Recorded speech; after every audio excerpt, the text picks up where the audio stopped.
This is going to be fantastic. On this episode, we're going to be getting technical with a dash of electrical. I'm going to be installing a level 2 charger provided by Evgoer.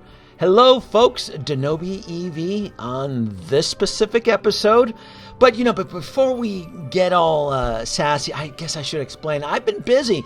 I have been on some serious hikes, enjoying nature, been sleeping under the stars, exploring all points of life. I love fall. I love the holiday season. And then, so be it, I had family come visit me from the East Coast, and it was my nephew's 21st birthday. Then he ended up wanting to go to Area 51, Armagosa Valley. We ended up out there doing some photos.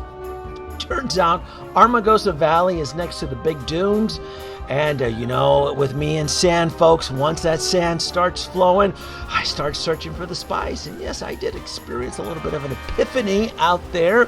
Can you help me? Come on now. You put Danoby with some sand out there, and I'm out there looking for Paul Atreides and the gang. But there was some serious recreational toys out there that we got to experience. I did not participate in any of that. Then, for some weird reason, I ended up back in Southern California looking for some holy water and some lost ancient springs. Again, sleeping under the stars. Oh, you know what I also did too? I did USB hack the BT-1 droid, which actually turned out pretty sassy. I was actually kind of proud of that. Me and my droids, me and my hot toy droids. But on this episode, those wonderful folks over at Evgoer provided me with their J1772 smart home charger. I love this stuff. I eat this stuff up. I love installing this into my garage. I love the whole technical aspect. And for you wonderful folks out there, for this holiday season, for this Black Friday, Evgoer, they're going to be doing some serious Black Friday promos, depending on which specific unit you decide to go with. So I knew they were going to be comping me with a level 2 charger, and I already have a level 2 charger in my garage. But you know what? I'm greedy as shit. I want another level 2 charger, so I already did some existing prep. I ran some conduit all the way from the opposite side of the garage because I want 2 level 2 chargers. I want one on the left side, one on the right side. You can see where I have my utility box and my flexible conduit there that I'm running right across the ceiling. At this point during the build, I am waiting for the J3 gauge wire, that super thick copper wire, which I had to order. I'm using some 3/4 tubing. Make sure I could probably have gone a little bit thinner for the tubing, but I just didn't want to deal with the headache of trying to push really thick and rigid thick copper cable tubing through there. But I ran it through there. You can kind of see it there, and that's me using my I was using a stud finder, and right on the opposite side of this wall is my electrical box. This is my existing first level 2 charger there. That one was provided by Handyman there. This one's going to be Evgoer. Wonderful folks out there. Again, special thanks to them. Now, I do love playing with electricity, and I 100% have to put out the disclaimer: when you're doing this type of work, please hire the proper electrician. I've done this. I've been doing this for over a decade now. I've been in the EV game now for over 10 years, since 2013. So I've always been somewhat tech savvy when it comes to the dealing with high voltage like this. I would never recommend anybody, but of course I do have to put out that disclaimer. Now, my electrical box is on the exterior of the home, and I've already done the drilling. I've already scanned to where I'm going to be feeding the copper tube, and you can see I'm going to use one of these existing punch outs right there, probably the one on the right, and I'm just going to feed the 6.3 gauge wire through there, and that is my extra slot for my 50 amp circuit breaker. That's my first one right there that I'm pointing to, and then right on the right side. What's cool, well, what I did is that I received a couple quotes from a few electrical companies. I had originally wanted to hire. I actually wanted to do it properly, and they did disclose that my electrical panel could handle another 50 amp. And I was going to hire them until they provided the invoice, and they were quoting me $800. And I'm like, no, you know what? I can do this myself. I've done it before, and I can do it myself. The wife doesn't like it when I play with electricity, but I did it myself. And again, I've been doing this for quite a while. So when you're doing this type of electrical work, always hire a proper electrician, for liability reasons. I do 100% have to disclose that. But overall, I thought the work I did came out pretty gosh darn well. Once I did the installation, I ended up just adding. I had some leftover paint in the garage, and I ended up just painting the walls with what I had left over. I didn't want to buy any new paint. I'm like, but I did clean up the walls. I also did test the outlet before I started the installation of the Evgoer's level 2 charger. All the proper tools you're going to need: a leveler. I love using my stud finder there, my Franklin sensor, automatic hammer, my power drill. I mean, this is it. This is it. This is an easy installation. I think the hardest part was me just adding the additional outlet. I think that's the part that tends to scare folks within the EV world. But I do understand that licensed electricians, all right, they earn their keep, and they do have to make a living. Probably the most expensive part about this build is the copper wiring, the 6.3 gauge wiring. You want to make sure that you use the right proper cables, right, to avoid any type of fire hazards and such. So again, that's the wonderful thing about YouTube, is that there's tutorials out there, and if you're somewhat tech savvy, you can figure this stuff out yourself. But again, as always, use an electrician. Evgoers provides 3 different level 2 chargers. They offer one with the 1450 plug, and then they offer the hardwire. As a disclosure, if you want to use the maximum amps, right, the 50 amp, it has to be hardwired. I ended up going with the outlet, so the outlet is going to cap me at a maximum of 40 amps. It's just for safety code reasons. In fact, I wasn't thinking, because they did offer the hardwired, and if I would have known that, I wasn't thinking, and if I would have known that, I would have gone with the hardwired. It is a little bit more costly because you do need a switch box to hardwire it. It's versus the plug. The nice thing with the 1450 plug is that if 3 or 4 years, if something ever happens, or if I want to update or upgrade, it's plug and play. So, and 40 amps it's probably good. I mean, it's always better to have more power, but for my commute and for what I do, 40 amps is more than well enough. So just kind of showing you this one page here in the instruction book that shows you 40, 48, 50. And if you want the highest amps delivered in your home safely, it has to be hardwired. Simply, you know what it is? It's the resistance with the plug. It's just for safety reasons. That is an RFID card.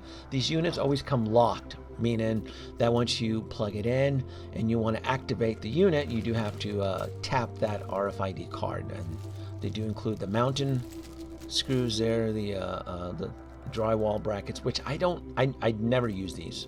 I didn't have to use it on this build. I already have my comfort drywall brackets that I use, my screws that I use, and that is a part for the cable mantle holder there. And they do it, like I said, they do include the parts and the tools and all that stuff. I didn't use any of that. I feel comfortable. I know what my drywalls in my home are rated for, especially in my garage. So I like using my own specific screws and drywall anchors. The J1772 gun there, pretty standard issue, right? And I know for you folks out there, well, why did you go with this since we're switching to Tesla? For now, this is what my Ford Lightning is using. And if my family ever, if she ever decides to go Tesla, or even my oldest son, then I'll consider a Tesla outlet. But I have the adapters. The adapters are only $40 to $50, so it's not the end of the world. If I ever come into a Tesla in my household, I can still use this Evgoer level 2 charger and just use an adapter. It's not a big deal. In fact, I have an adapter already when I use the Tesla superchargers when I'm on the road. So super lightweight. It's very durable. Again, I do like the screen. This is one of the things I love about these new next-gen level 2 chargers is the LCD screen. If you're technical like me and you want to see what's being pumped in, what's being pumped out, it's fantastic. This part here, you're going to need a Phillips screwdriver so that you can remove the mounting bracket. This is probably the most technical and labor-intensive part, is the screwing on the mounting bracket onto the wall. Grab yourself a Phillips screwdriver. You can see right there. Push through a little hole right on the right side, and that slips out. This is what you're going to be, this plastic component is what you're going to be drilling to your wall. And make sure you have a leveler. Make sure you know where your stud is. And this is, there's the plug there.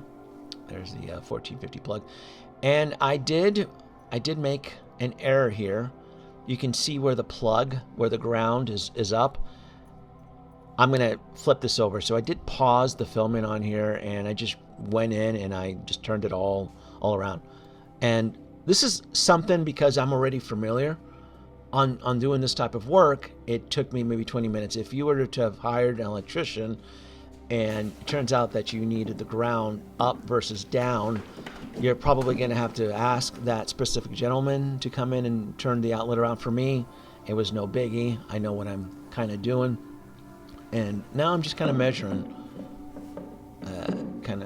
because I know where the stud is. I just want to make sure what it looks like. You can kind of see right there's where the stud finder goes in. I did mark it before, so I know there's a stud somewhere in this wall. I just want to make sure I'm not drilling holes like a woodpecker. I want to make sure I do it right the first time, right?